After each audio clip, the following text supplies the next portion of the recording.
22। आप सबका बहुत बहुत स्वागत है आपका अपने चैनल माइंड स्टडी 22 में।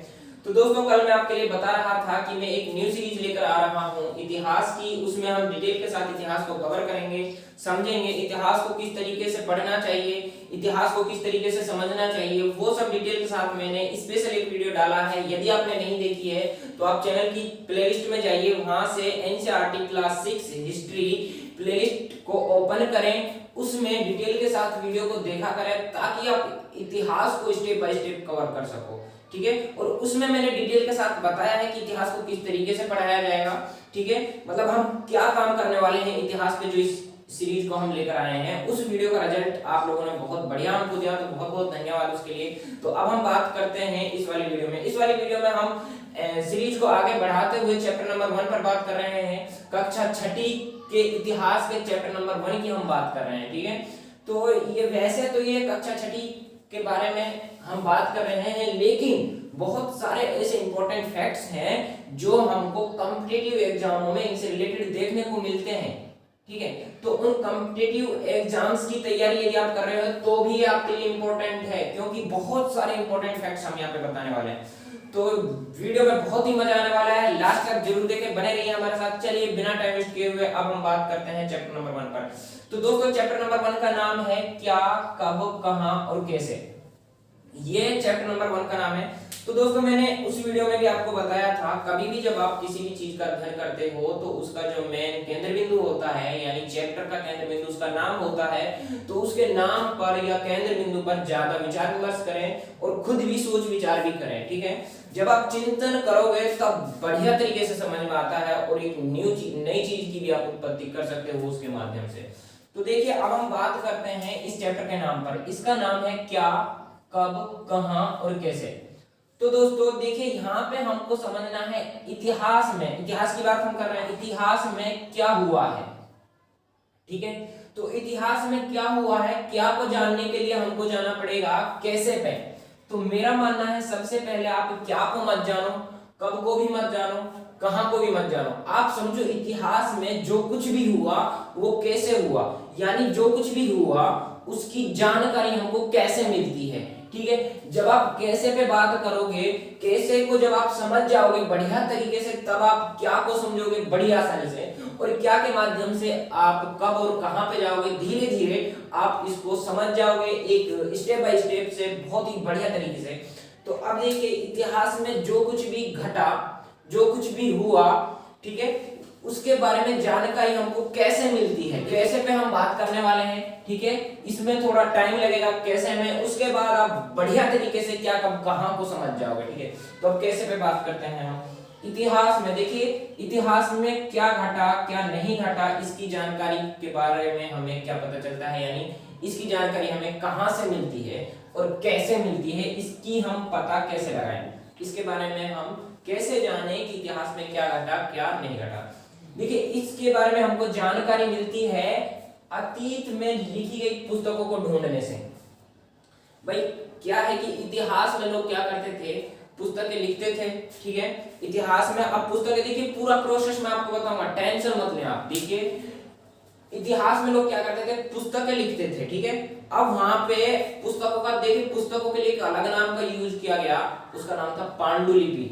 ठीक है, इतिहास में पुस्तकों को पांडुलिपि के नाम से जाना जाता था। अब सुन, अब हम ये भी बताएंगे पांडुलिपियों को कहा गया। अब देखिए, जो भी लोग वहां पे, भाई मान लीजिए आज के टाइम में यदि कोई बुक लिखता है तो उस समाज की कंडीशन को देखते हुए तो लिखेगा। तो ऐसे ही इतिहास में जो लोग लिख रहे थे, जो भी कुछ लिख रहे थे, उस समाज की कंडीशन को वो दर्शाती है। ठीक है, उससे हम कल्पना कर सकते हैं या इमेजिन कर सकते हैं कि उस टाइम के लोगों के समाज की क्या गतिविधियां रही होंगी। ठीक है, क्या उनका प्रोसेस था, वो सब हम कहां से जानकारी, मतलब इतिहास में अतीत में लिखी गई पुस्तकों से भी हम बटोर सकते हैं, एकत्रित कर सकते हैं। देखिए, अतीत में लिखी गई पुस्तकों को पांडुलिपि के नाम से जाना जाता है।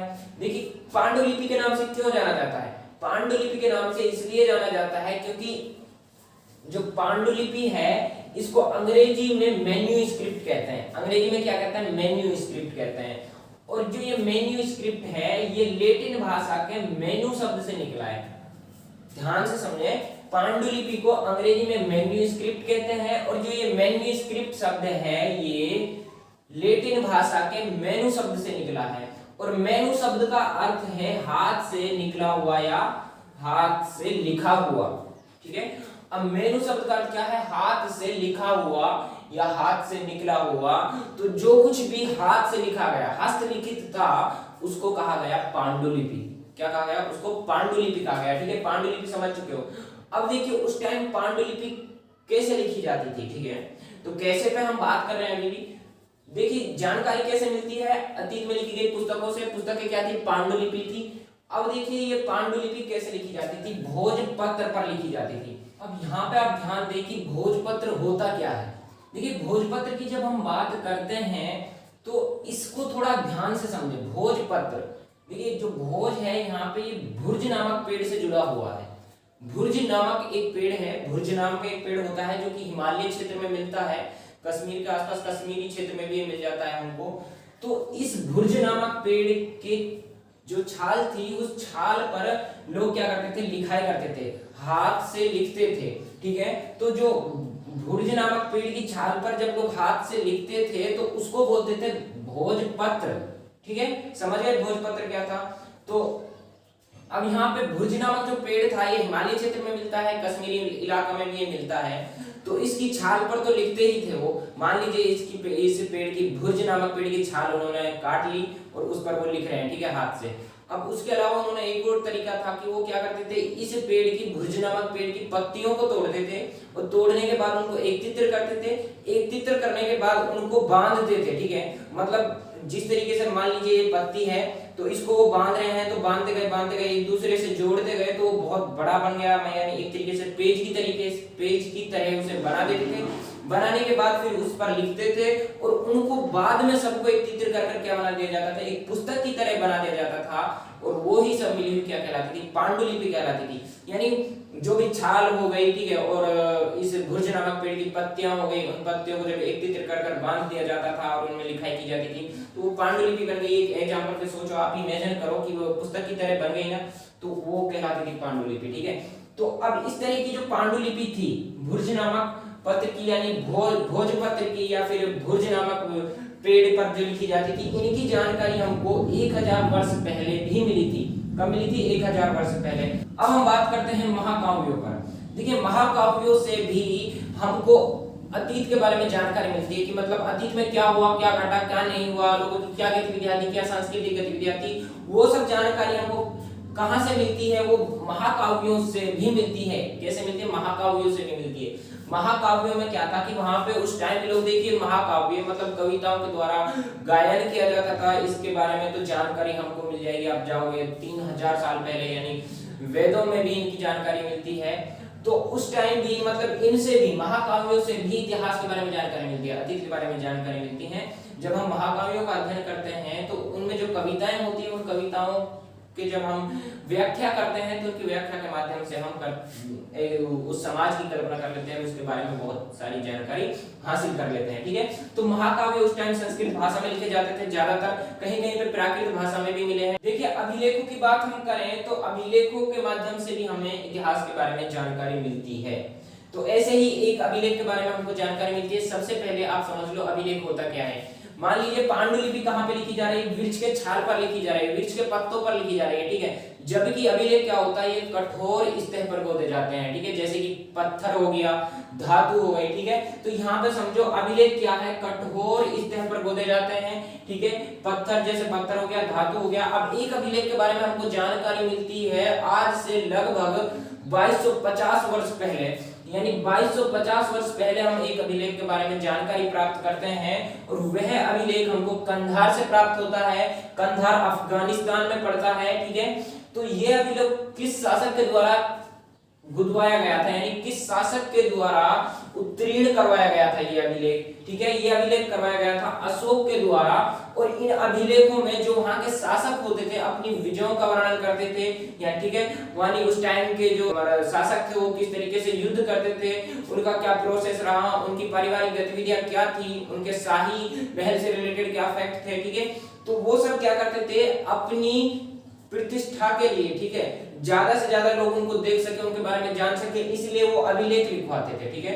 और वे अभिलेखों के माध्यम से भी हम जानकारी प्राप्त कर लेते हैं, ठीक है। मान लीजिए अशोक ने कोई युद्ध किया और युद्ध को जीत लिया, तो वो अपनी प्रतिष्ठा के लिए क्या करवाते थे, उस युद्ध के बारे में, उस विजय के बारे में अभिलेख बुलवाते थे, उत्तीर्ण करवाते थे, और उन अभिलेखों के माध्यम से भी हमको जानकारी मिलती है, ठीक है।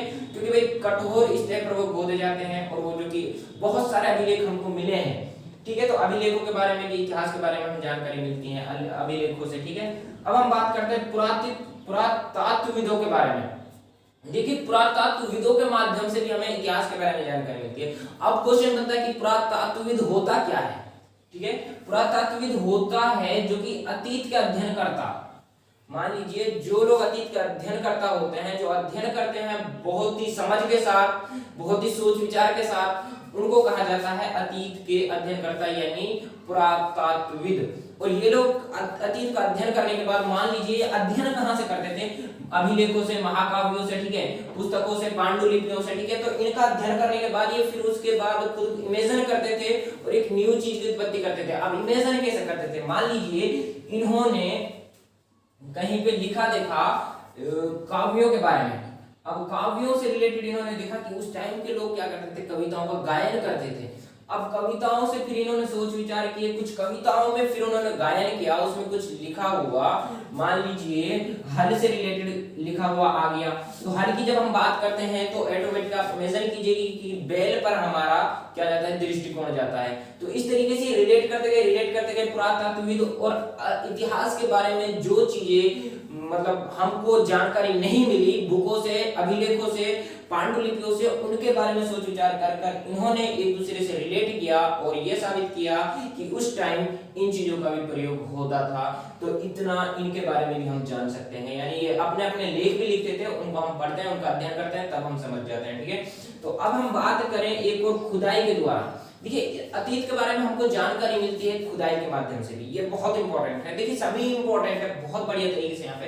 अब खुदाई के बारे में जानकारी हमको कैसे मिलती है, देखिए क्या करते थे ये पुरातत्वविद जो होते थे, ये अतीत का अध्ययन करता तो होते ही थे, लेकिन ये अतीत के बारे में विशेष जानकारी प्राप्त करने के लिए क्या करवा देते थे, खुदाई करवा देते थे। अब खुदाई से क्या हुआ, खुदाई में मान लीजिए कोई भी किसी भी चीज के अवशेष मिले, मान लीजिए हल के मिल गए, तो हल से हम इमेजिन करते थे, रिलेट करते जाते थे, फिर उसकी और खुदाई करते थे, फिर हल से रिलेटेड उसमें और कुछ मिल रहा है, ठीक है, तो उसमें बर्तन मिल गए, ठीक है, बर्तनों से हम इमेजिन करते थे। मान लीजिए वहां पे कटोरा मिल गया, तो कटोरा से रिलेटेड हम और भी चीज वहां पे देखते हैं, मटका मिल गया, और भी सुई सलाई ये सब चीजें मिलती हैं। तो हम इनसे क्या करते हैं, इमेजिन करते हैं कि वो लोग इनका भी प्रयोग करते थे, किस लिए करते थे, फिर हम उनके और डीप जाते हैं, अध्ययन करते हैं, और वो एक दूसरे से रिलेट करते हुए उनके बारे में जानकारी हासिल कर लेते हैं, ठीक है। तो खुदाई में मान लीजिए, खुदाई के माध्यम से बहुत सारी चीजें ऐसी हैं जो दब जाती हैं। मान लीजिए जो हमारा समाज है, तो मान लीजिए यहाँ पे कोई घटना घटती है, कोई आपदा आती है, तो जो भी हमारे यूज की जो वस्तुएं हैं वो दब जाएंगी। दबने के बाद वो कुछ समय तक बची रहती हैं। बहुत सारी चीजें ऐसी होती है जो कि बहुत समय तक बची रहती है। मान लीजिए वो चीजें कौन सी होती है, देखिए मान लीजिए यदि लकड़ी है और लकड़ी जली हुई है, अनाज के दाने हैं ये जले हुए हैं, तो जले हुए अनाज के दाने या जली हुई लकड़ी बहुत अधिक समय तक बची रह सकती है, ठीक है। तो इस तरह की चीजों से वहां पे जो अधिक समय तक बची रहती थी, खुदाई के बाद वो मिलती थी वहां पे, और उनसे इमेजिन करते थे और हम रिलेट करते हुए उस समाज के बारे में बहुत सारी ऐसी वस्तुएं हैं जिनके बारे में हम जान लेते थे, जानकारी हासिल कर लेते थे, ठीक है। तो अब हो गया हड्डियों के द्वारा भी हमको जानकारी मिलती है। खुदाई की हड्डियां मिली, हड्डियों से हम इमेजिन करते हैं कि वहां के लोग पशुपालक भी थे और पशुओं का शिकार करते होंगे, तभी वहां पे हड्डी मिली, ठीक है, हड्डियां मिली। और मान लीजिए शिकार भी नहीं करते थे तो जब पशुओं को पालते होंगे, ठीक है, हड्डियां कितनी पुरानी थी, ठीक है, इससे हम जान लेते हैं उसके काल के बारे में, ठीक है। तो इस तरीके से रिलेट करते हुए तो अब यहाँ तक आप समझ चुके हो कि इतिहास के बारे में जानकारी हमको कैसे मिलती है, कहां से मिलती है। वो सब मिलती है पांडुलिपियों से, महाकाव्यों से, अभिलेखों से, पुरातत्वविदों से, खुदाई से, हड्डियों से। तो ये सभी क्या है, स्रोत है इतिहास को जानने के। तो अब आपने काम किया है, अब आपने काम किया है इतिहास की जड़ पर, इतिहास को समझा है, इतिहास के बारे में हमें जानकारी कैसे मिलती है। तो कैसे को आप समझ चुके हो बहुत ही बढ़िया तरीके से। अब आप बात करो क्या पर। यानी इतिहास के बारे में जानकारी कैसे मिलती है इतना आप समझ चुके हो।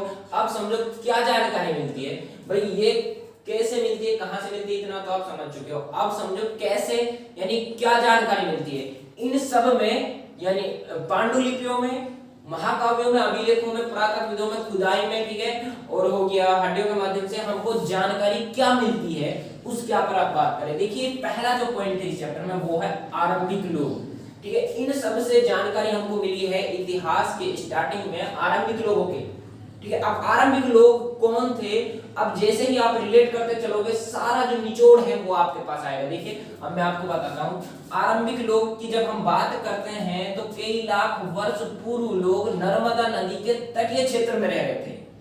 कई लाख वर्ष पूर्व लोग कहाँ रह रहे थे, नर्मदा नदी के तटीय क्षेत्र में रह रहे थे। उन्हीं लोगों को क्या कहा गया, उन्हीं लोगों को कहा गया आरंभिक लोग। अब यहाँ पे देखिए आपने बात की क्या की, मान लीजिए उनके माध्यम से जितने भी इतिहास के स्रोत थे उनके माध्यम से हमको जानकारी क्या मिली, आरंभिक लोगों के बारे में जानकारी मिली। अब यहाँ पे आरंभिक लोग कहाँ रहते थे, नर्मदा नदी के तट पर रह रहे थे। यानी क्या से आप पहुंचे, कहां पर पहुंचे, नहीं पहुंचे, कहां रहते थे, नर्मदा नदी के तट पर रह रहे थे। कब रह रहे थे, कब पर आप पहुंचेंगे, कई लाख वर्ष पूर्व। अब आप कब पर भी पहुंच चुके हो, इस तरीके से आप इसको आसानी से कवर कर सकते हो। यानी क्या भी हो गया, कब भी हो गया, कहां भी हो गया। अब ये तीनों एक साथ चलेंगे, नोटिस करते हुए चलना और ध्यान से समझने की कोशिश करना, ठीक है। आरंभिक लोग कई लाख वर्ष पूर्व नर्मदा नदी के तट पर रह रहे थे और उन्हीं लोगों को कहा गया आरंभिक लोग। अब क्वेश्चन बनता है कि वो लोग नर्मदा नदी के तटीय क्षेत्र में क्यों रह रहे थे।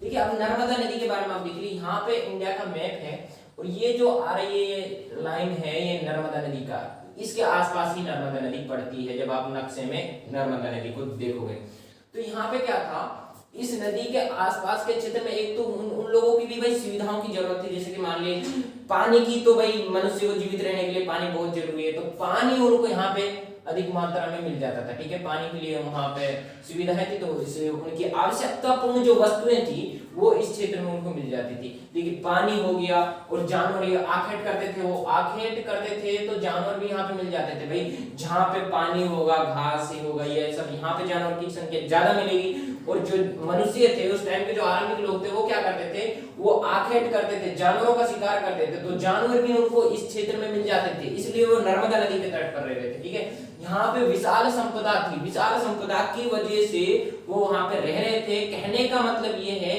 उस टाइम के लोगों की जितनी भी महत्वपूर्ण यानी आवश्यकतापूर्ण वस्तुएं थी वो नर्मदा नदी के क्षेत्र में मिल जाती थी, नर्मदा नदी के तटीय क्षेत्र में मिल जाती थी, इसलिए वो लोग नर्मदा नदी के तट पर रह रहे थे, तटीय क्षेत्र में रह रहे थे। अब देखिए उनमें से कुछ आरंभिक लोगों की बात हमने की, आरंभिक लोगों में से कुछ लोगों को कुशल संग्राहक कहा जाता था। अब कुशल संग्राहक क्या होता है, यहाँ पे ये ध्यान दें कि कुशल संग्राहक होता क्या है। कुशल संग्राहक मतलब, संग्राहक मतलब एकत्रित करने वाले, ठीक है। जो लोग वहां पे भोजन एकत्रित करते थे, ठीक है, आखेट करते थे, मतलब आखेट कर कर कर वो लोग क्या कर रहे हैं, भोजन एकत्रित कर रहे हैं, भोजन का संग्राहक कर रहे हैं, तो उन्हीं लोगों को कहा गया कुशल संग्राहक लोग। कुछ लोग आरंभिक लोगों में से थे जो भोजन एकत्रित कर रहे थे, उन्हीं लोगों को कहा गया कुशल खाद्य संग्राहक भी यूज कर लेते हैं, कहीं कहीं पे कुशल संग्राहक ही होता है, ठीक है। अब ये लोग जो कुशल खाद्य संग्राहक वाले लोग थे, जिनको कुशल संग्राहक कहा जाता था, ये एक दूसरे के विशाल संपदा से परिचित थे, जानते थे। मान लीजिए नर्मदा नदी के तट पर जो पशु रह रहे थे, यानी जिनका ये आखेट करते थे, उनकी सारी जो भी संपदा थी उनसे परिचित थे कि वो किस क्षेत्र में मिलेंगे, कहाँ पे मिलेंगे, कि ये सब मतलब अपनी आवश्यकतापूर्ण वस्तुओं से जो भी इनके लिए जरूरी थी उनसे ये परिचित थे, यानी जानते थे उनके बारे में।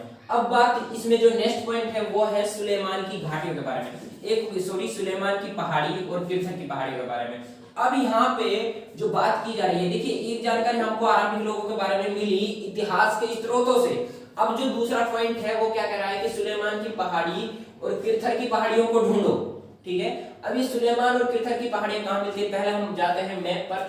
मैप पे जब आप जाओगे तो ये क्षेत्र पड़ रहा है पाकिस्तान का, ये जा रही है सिंधु नदी, तो इसके इस साइड में यानी पश्चिमी साइड में, उत्तर पश्चिमी साइड में जब आप जाओगे तो यहाँ पे ये पहाड़ियां पड़ रही है पाकिस्तान के अंतर्गत, सुलेमान और किरथर की पहाड़ियां, ठीक है। कहां पे है, पाकिस्तान के अंतर्गत है, पाकिस्तान के बलूचिस्तान शहर में। तो बलूचिस्तान आप सबने सुना होगा, तो ये पड़ रही है बलूचिस्तान शहर में, पाकिस्तान में सुलेमान और किरथर की पहाड़ियां लगभग यहाँ पे उत्तर पश्चिम में, ठीक है, पाकिस्तान में। तो ये हो गया। अब यहाँ इनका नाम क्यों आया? इनका नाम आने का रीजन ये है कि सुलेमान और किरथर की पहाड़ियों में गेहूं और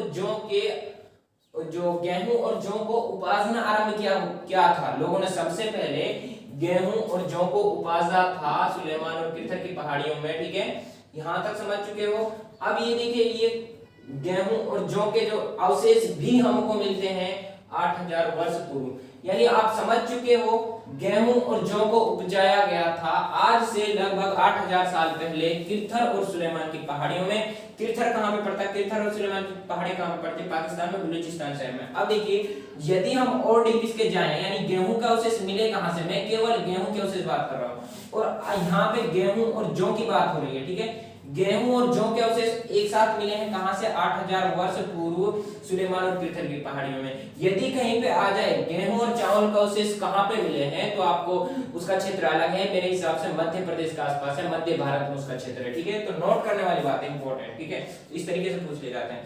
तो इसके अवशेष मिले 8000 साल पहले गेहूं के। ये 8000 साल पहले मेहरगढ़ नामक गांव में, उस टाइम ये मेहरगढ़ नाम का गांव था और ये गांव पड़ रहा था पाकिस्तान के बलूचिस्तान शहर में। कहां पे? पाकिस्तान के बलूचिस्तान शहर में। ये जो बलूचिस्तान है ये बोलन नदी के तट पर पड़ता है। पाकिस्तान में बोलन नदी है, बोलन नदी के तट पर पड़ रहा है बलूचिस्तान, और इसी बलूचिस्तान के नजदीक है मेहरगढ़ नामक गांव, और उस गांव में 8000 वर्ष पहले गेहूं का अवशेष मिले थे।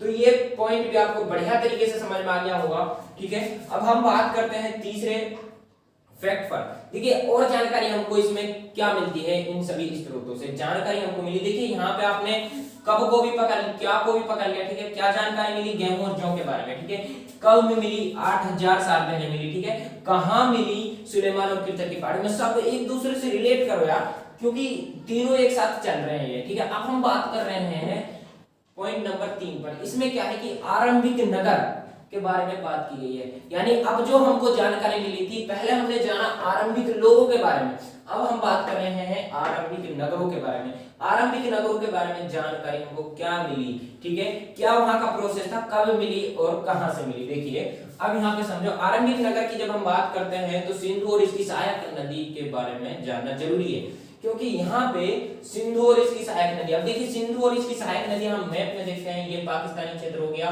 ठीक है, ये इंडिया हो गया, तो ये पाकिस्तान में भी जा रही है, ठीक है, पाकिस्तान से ये हो गई है, और इंडिया में भी सिंधु नदी पाकिस्तान में भी पड़ती है और इंडिया में भी पड़ती है, ठीक है।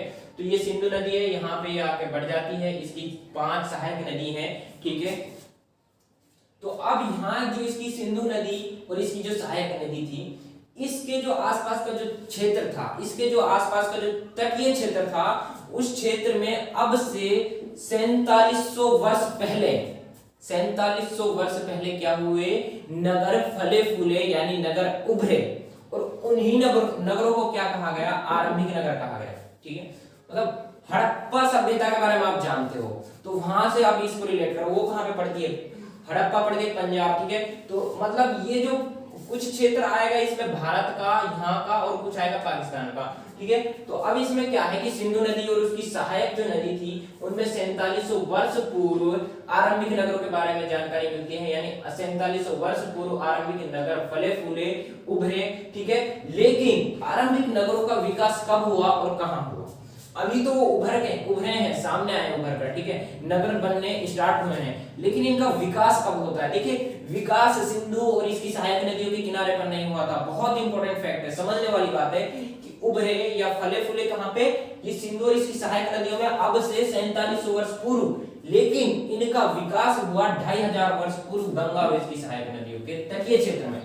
अब देखिए, अब क्वेश्चन बनता है कि ऐसे कैसा हो सकता है कि यहाँ पे नगर फल रहे हैं, फूल रहे हैं, उभर रहे हैं, लेकिन इनका विकास गंगा और इसकी सहायक नदियों में कैसे हो रहा है? इसका रीजन ये है कि भाई साहब 4700 वर्ष पूर्व आरंभिक नगर उभरते गए, उनका प्रोसेस जो उसका क्षेत्र था वो बढ़ता गया, और उसने गंगा और इसकी नदियों को भी अपने कब्जे में ले लिया, ठीक है। मतलब इनके आसपास के तटीय क्षेत्र में भी नगर बनने लगे, उभरते गए, और आज जो विकास जब हुआ नगरों में जो सबसे पहले विकास हुआ वो कहाँ हुआ, वो गंगा नदी और इसकी सहायक नदियों में अब से 2500 साल पहले हुआ। यानी गैप हो गया आपका लगभग 22,000 साल, 2200 साल का, यानी 2000 वर्ष का गैप हो जाता है। 2000 वर्ष बाद इनका विकास हो रहा है, ठीक है, मतलब 2500 वर्ष पहले इनका विकास हुआ है गंगा और इसकी सहायक नदियों में। अब बात हम करते थे कि एक और फैक्ट यहाँ पे है कि गंगा नदी के दक्षिण में मगध साम्राज्य पड़ता था। मगध बिहार के लिए यूज होता था प्राचीन काल में, ऐतिहासिक काल में। बिहार जो कि बिहार स्टेट इंडिया का है, इस बिहार के लिए मगध शब्द का प्रयोग होता था। तो उस टाइम में यानी 2500 साल पहले बिहार यानी मगध एक विशाल साम्राज्य हुआ करता था और यहाँ पे लोग आते थे, यात्रा करते थे। यहाँ पे ये व्यापारिक केंद्र भी बना हुआ था। इसकी बहुत सारी विशेषताएं हैं, वो हम अलग इस पे एक वीडियो बनाएंगे। मगध का जो साम्राज्य था उस पर डिटेल के साथ उसमें बताएंगे, जो कॉमन है वो वहाँ पे जान लो। अब देखिए यहाँ तक हम इस वीडियो को कंप्लीट करते हैं। यहाँ तक आप जो भी क्या, कब, कहां और कैसे, जो भी इससे रिलेटेड जो भी फैक्ट्स थे वो आपने यहाँ तक समझ लिए हैं। आशा करता हूँ कि आप सभी बढ़िया तरीके से समझ चुके हो और समझ में भी आ गया होगा। और आप कमेंट करके भी बताइए। देखिए ये पार्ट नंबर 1 है जो हमने बताया, ये चैप्टर नंबर 1 के का पार्ट नंबर 1 है। अब हम जो नेक्स्ट वीडियो लाएंगे उसमें हम बात करेंगे पार्ट 2 पर, इसी चैप्टर के। और पार्ट 2 में हम क्या बताएंगे आपको, देखिए एक इसमें देश के नाम के बारे में, देश के नाम से रिलेटेड इसमें महत्वपूर्ण फैक्ट्स हैं उनके बारे में भी हम आपको बताएंगे। जो दूसरा होगा वो होगा तिथियों के मतलब के बारे में, यानी जो तिथि है उनका प्रोसेस क्या है, उनको इतिहास में उनको कैसे जाना जाता था, अब कैसे है, ये जो तिथियों का जो भी मतलब बनता था उसके बारे में हम आपको बताएंगे।